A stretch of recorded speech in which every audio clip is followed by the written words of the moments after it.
All right, buckle up because we're diving into a topic that hits your wallet directly. We're talking about inflation, but not just the kind caused by big, confusing global forces. No, we're shining a spotlight on some very specific players who are pulling the strings behind the scenes.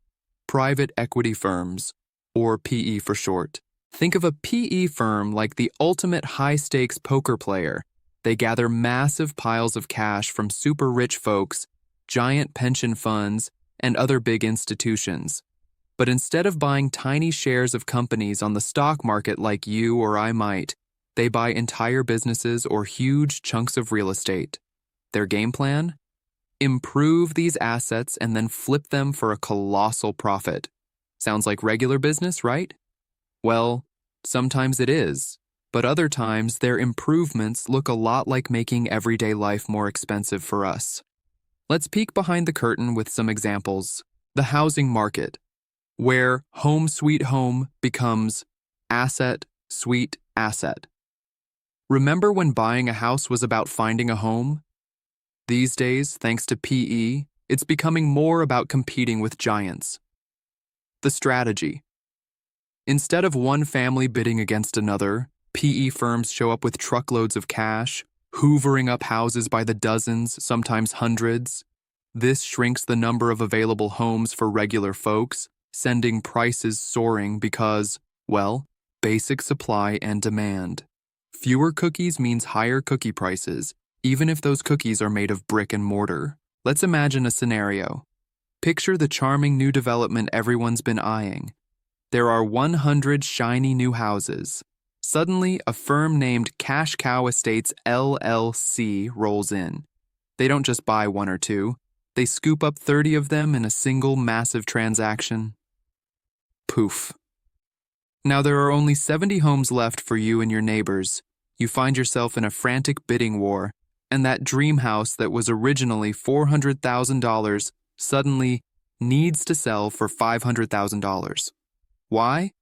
Because Cash Cow Estates just set the new sky-high bar. They'll then rent out their properties for top dollar, and when they do eventually sell, they've successfully recalibrated the entire neighborhood's home values upwards. Your anger is valid. They're not building community. They're building equity for themselves. The local service industry, your friendly neighborhood monopoly. It's not just houses.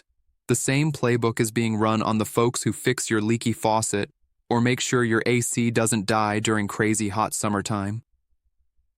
The strategy. PE firms buy up multiple small local businesses in the same industry. Think of your trusted plumber, electrician, or roofing company.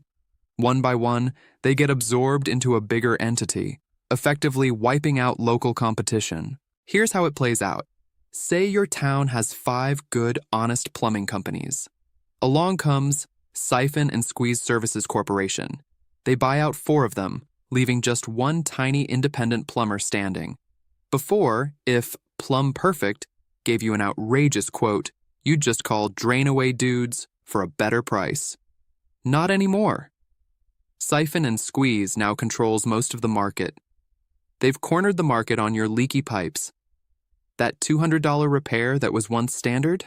Suddenly, it's $450 because, well, who else are you going to call? They've removed your choices and, with them, any hope of getting a fair price. This isn't just business as usual. It's a calculated, ingenious, and frankly infuriating strategy to move wealth from our pockets directly into theirs. It's not creating new prosperity for everyone. It's simply redistributing existing wealth upwards, leaving the rest of us to foot the ever-growing bill.